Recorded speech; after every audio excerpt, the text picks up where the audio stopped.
देखिए, हुर्रियत कॉन्फ्रेंस के जो सभी घटक हैं, उनमें ये एएसी जो है, अवामी एक्शन कमेटी जिसे कहा जाता है, वो यूएपीए के तहत प्रतिबंधित उनको किया गया है, वो बैंड उनको माना जाता है। जाहिर सी बात है, क्योंकि एक्स इंडिया में जो है वो भारत के रूल्स फॉलो करता है। कर्नाटक हाईकोर्ट की उसमें बहुत बड़ी एक रूलिंग भी आई है। इस गठबंधन में काफ़ी अलगाववादी राजनीतिक समूहों को जोड़ा गया था और उसके चलते एपीएचसी ने कश्मीर को एक विवादित मुद्दा भी बताया था।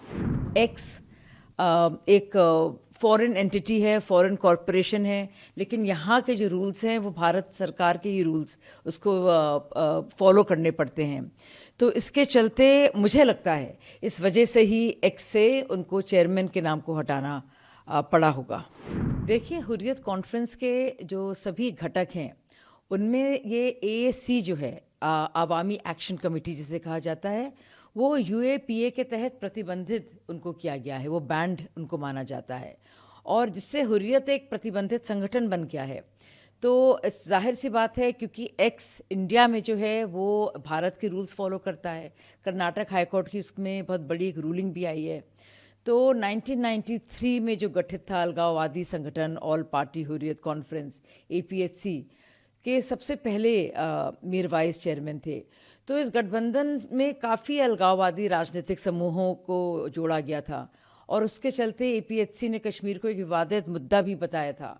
सो जाहिर सी बात है, क्योंकि एक्स एक फॉरेन एंटिटी है, फॉरेन कॉरपोरेशन है, लेकिन यहाँ के जो रूल्स हैं वो भारत सरकार के ही रूल्स उसको फॉलो करने पड़ते हैं।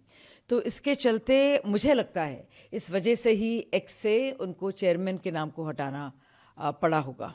देखिए, बहुत ही अफसोस की बात है कि दो अलग अलग वाक़ियों में दो इंडियन स्टूडेंट्स की अलग अलग मौत हुई है और गोलीबारी के चलते एक भारतीय पीएचडी स्टूडेंट जिसका नाम शिवांक अवस्थी है, उसकी मृत्यु हुई है और इसके लिए हमारे जो कॉन्सुलेट है वो लगातार उनका ख्याल भी रख रहा है परिवारों का और उसने शोक भी व्यक्त किया है।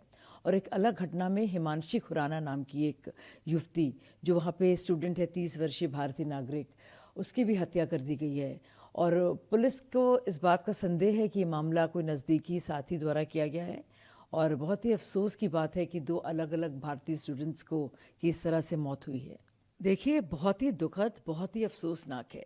बांग्लादेश में जिस तरह से कट्टरपंथी जो तत्व हैं लगातार हिंदुओं की वो हत्या कर रहे हैं, लिंचिंग कर रहे हैं और कहीं ना कहीं ये मोहम्मद यूनुस के अधीन जो अंतरिम सरकार है उसकी या तो शय पर हो रहा है या उसकी वॉच पर हो रहा है। ये अपने आप में बहुत ही दुखद बात है और हम लोग सब इसकी कड़ी निंदा करते हैं। और किसी भी सभ्य समाज में कैसे इसको अलाउ किया जा सकता है, कैसे स्वीकार्य माना जा सकता है। और हिंदू जो वहाँ पे रहने वाला है, बांग्लादेशी हिंदू, कोई बाहरी नहीं है, वो ज़मीन का, सरजमीन का मूल निवासी है और फिर भी उन्हें निशाना बनाया जा रहा है। बहुत ही चिंताजनक है। चाहे वो भारत सरकार हो या हमारी पार्टी हो, हमारी साफ साफ ये मांग है कि जो वहाँ पे अल्पसंख्यक हैं उनकी सुरक्षा की जाए और इस सुरक्षा बांग्लादेश की ही जिम्मेदारी है। और इसमें जो हमारे ह्यूमन राइट्स ऑर्गेनाइजेशन हैं, हमारी ऑपोजिशन पार्टीज़ हैं, इसमें वो चुनिंदा नहीं हो सकती, इसमें सिलेक्टिव आउटरीच नहीं हो सकता। आपको फिक्र है गाज़ा में जिस तरह से बच्चों को मारा जा रहा है, इनोसेंस को, हम समझ सकते हैं, आप उसके लिए बोलें, लेकिन अब क्यों बांग्लादेशी हिंदुओं का जिस तरह से नरसंहार हो रहा है, बेदर्दी से, बेरहमी से उनको जलाया जा रहा है, मारा जा रहा है, उनकी लिंचिंग्स हो रही हैं, क्यों आप लोग चुप हैं?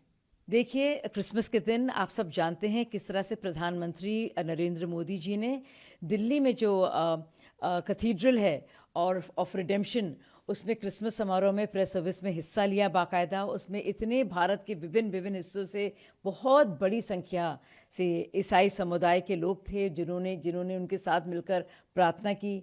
और आप सोचिए, प्रधानमंत्री जी ने बाकायदा सोशल मीडिया में अपने उनके एक्स पर लिखा है और हर क्रिसमस पे उन्होंने शुभकामनाएं भी दी हैं और ये कहा है कि कल की कैसे उन्होंने उस कैथीड्रल में जो ऑफ रिडेम्पशन है उसमें बाकायदा क्रिसमस की सुबह प्रार्थना में बात की और हिस्सा लिया और क्यों ये सेवा जो है प्रेम की है, शांति की है और करुणा की है और ये एक शाश्वत संदेश देती है।